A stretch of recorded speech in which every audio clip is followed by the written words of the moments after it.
प्रिय मित्रों, जय माता दी। कैसे हैं आप लोग? उम्मीद करता हूं कि आप सभी मित्र लोग स्वस्थ एवं प्रसन्न होंगे। मैं प्रभात चंद्र दीक्षित देवभूमि उत्तराखंड से ज्ञान की किरण चैनल में आप सभी मित्रों का हार्दिक स्वागत करता हूं और आप लोगों से उम्मीद करता हूं हमारे चैनल को सब्सक्राइब करें और अपने दोस्तों के साथ इस चैनल को शेयर करें, क्योंकि चैनल आपको पूजा पाठ, ज्योतिष, वास्तु, ग्रह, नक्षत्र, यंत्र, मंत्र, तंत्र, हर चीज की उचित जानकारी को समय समय पर उपलब्ध कराने वाला और आपके ज्ञान में लगातार वृद्धि को प्रदान करने वाला। आइए आज बहुत ही बढ़िया सब्जेक्ट पर चर्चा करने वाले हैं कि अगर आपके बच्चे का अथवा आपका जन्म भादों के महीने में हुआ, अर्थात भाद्रपद मास में हुआ है, तो उसका क्या फल है, क्या अच्छाइयां हैं, क्या बुराइयां हैं, क्या करना है, किससे बचना है, हर चीज के बारे में बारीकी से समझने का हमारा प्रयास रहेगा। तो आइए, सबसे पहले जो बच्चे भाद्रपद मास में जन्म लेते हैं, ऐसे बच्चे बहुत ही ज्यादा श्रेष्ठ होते हैं। इनका व्यक्तित्व बहुत ही ज्यादा शानदार होता है और दूसरे लोगों को अपनी ओर आकर्षित करने की क्षमता इनके अंदर पाई जाती है। धन और परिवार की बात की जाए तो जो बच्चे भाद्रपद मास में जन्म लेते हैं, धन के मामले में बहुत ही ज्यादा भाग्यशाली होते हैं, क्योंकि बचपन से ही धनी घर में जन्म लेते हैं और फिर बाद में अपनी खुद की मेहनत और पराक्रम के द्वारा जीवन में ढेर सारा धन प्राप्त कर लेते हैं। परिवार वालों का सपोर्ट इनको बहुत ही जबरदस्त प्राप्त होता है। वाणी की बात की जाए, देखिए बोलने में जरूर ये सबसे ज्यादा तेज होते हैं, यानी कि ज्यादा बोलने की इनकी आदत होती है, जिसके कारण दोस्त लोग इनसे दूरी बनाते रहते हैं। यानी कि आप इन्हें बकवासी भी कह सकते हैं। यानी जो लोग भाद्रपद मास में जन्म लेते हैं, ऐसे सभी बच्चों को ज्यादा बोलने की लत होती है, लेकिन बहुत ज्यादा श्रेष्ठ हैं। इनका मन और इनका हृदय बहुत ही ज्यादा कोमल होता है, हमेशा सबकी भलाई के लिए काम करने को तत्पर रहते हैं। दोस्तों की बात की जाए तो जो बच्चे भाद्रपद मास में जन्म लेते हैं, इनके दोस्तों की संख्या होती तो बहुत ज्यादा है, लेकिन धीरे धीरे करके ज्यादा बोलने के कारण धीरे धीरे इनके दोस्त इनसे दूर होते चले जाते हैं। भूमि भवन जमीन जायदाद सुख साधन की बात की जाए तो देखिए जो बच्चे भाद्रपद मास में जन्म लेते हैं, ऐसे सभी बच्चों के जीवन में सुखों की मात्रा बहुत ज्यादा और दुखों की मात्रा बहुत कम होती है। भूमि भवन जमीन जायदाद सुख साधन आदि की प्राप्ति इनको समय पर हो जाती है। यहाँ पर भी कोई ज्यादा चिंता वाली बात नहीं रहती है।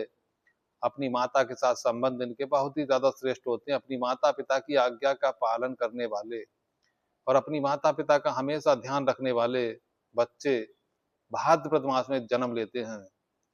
बुद्धि की बात की जाए तो जो बच्चे भाद्रपद मास में जन्म लेते हैं, बहुत ही तेज बुद्धि के होते हैं। उच्च शिक्षा प्राप्त करके बड़े बड़े पदों पर बड़ी आसानी से पहुंच जाते हैं।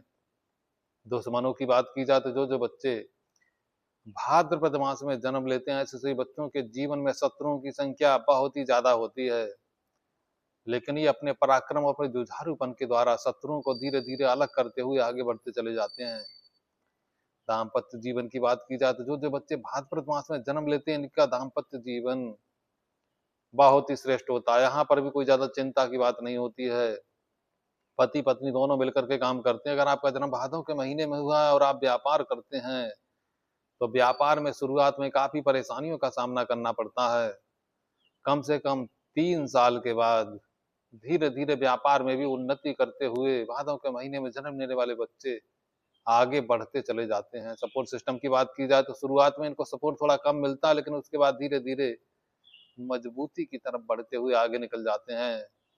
आयु की बात की जाए तो जो बच्चे भाद्रपद मास में जन्म लेते हैं, इनकी आयु बहुत ही ज्यादा मजबूत होती है। 70 से 80 वर्ष की आयु बड़ी आसानी से प्राप्त कर लेते हैं। पूजा पाठ धर्म की बात की जाए तो जो बच्चे भादों के महीने में जन्म लेते हैं, पूजा पाठ वाले धार्मिक होते हैं और दान पुण्य खूब करते हैं। अपने जीवन में बड़े बड़े धार्मिक आयोजनों का निर्माण करके समाज में मान सम्मान एवं यश बड़ी आसानी से प्राप्त कर लेते हैं।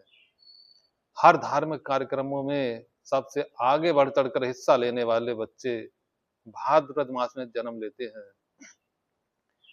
नौकरी की बात की जाए, देखिए जो बच्चे भाद्रपद मास में जन्म लेते हैं, व्यापार की अपेक्षा नौकरी में बहुत ही जल्दी उन्नति को प्राप्त करते रहते हैं। बॉस के साथ संबंध इनके बहुत ही ज्यादा अच्छे रहते हैं और नाम, मान, सम्मान और यश बड़ी आसानी से प्राप्त करते हुए आगे बढ़ते हुए चले जाते हैं। लाभ की बात की जाए तो जो-जो बच्चे भाद्रपद मास में जन्म लेते हैं, ऐसे सभी बच्चों के जीवन में लाभ की मात्रा ठीक-ठाक रहती है। इनके जीवन में जो-जो इच्छाएँ होती हैं, बड़ी आसानी से इनकी सारी इच्छाएँ पूर्ण होती हुई चली जाती हैं। बड़े भाई के साथ संबंध की बात की जाए तो जो-जो बच्चे भादो मास में जन्म लेते हैं, ऐसे सभी बच्चों के अपने बड़े भाई के साथ संबंध जो हैं बहुत ही मध्यम रहते हैं। खर्च की बात की जाए तो देखिए जो-जो बच्चे भाद्रपद मास में जन्म लेते हैं, यात्राएँ इनके जीवन में बहुत ज़्यादा रहती हैं और कई बार यात्राओं में इनको लाभ की प्राप्ति भी होती है। बाहरी स्थानों के संबंध में कभी-कभार हल्का-फुल्का उतार-चढ़ाव भी महसूस होता है। खर्च की बात की जाए तो कि जो-जो बच्चे भादो मास में जन्म लेते हैं, खर्च की मात्रा भी इनके जीवन में लगातार बढ़ती हुई चली जाती है, लेकिन आमदनी ज़्यादा होने के कारण खर्च का भी इनके जीवन में ज़्यादा प्रभाव नहीं पड़ता है। तो देखिए, भाद्रपद मास में जो-जो बच्चे जन्म लेते हैं, इनका मन बहुत ही कोमल और उदार होता है, हमेशा दूसरों की मदद को करने के लिए तैयार रहते हैं। इसीलिए समाज में मान-सम्मान एवं यश बड़ी आसानी से प्राप्त करते हैं। जीवन में धन की किसी प्रकार की इनके जीवन में कमी नहीं रहती है। देखिए, भादो मास में जन्म लेने वाले सभी बच्चों को भगवान श्री कृष्ण की पूजा अवश्य करनी चाहिए। ओम श्री कृष्णाय परपूर्णतमाय नमः इस मंत्र का सुबह-शाम 10-10 मिनट जाप करके आप अपने जीवन को श्रेष्ठ बना सकते हैं। तो देखिए, आज के वीडियो में हमने आपको भाद्रपद मास में जन्म लेने वाले बच्चे कैसे होते हैं बताने का प्रयास किया है। अगर आपको वीडियो पसंद आए तुरंत वीडियो को लाइक करें, सब्सक्राइब करें, अपने दोस्तों के साथ इस चैनल को शेयर करें। अब इस वीडियो को यहीं पर समाप्त करना चाहेंगे। अगले वीडियो में बहुत ही जल्दी आप लोगों से मुलाकात करते हैं। जय माता दी।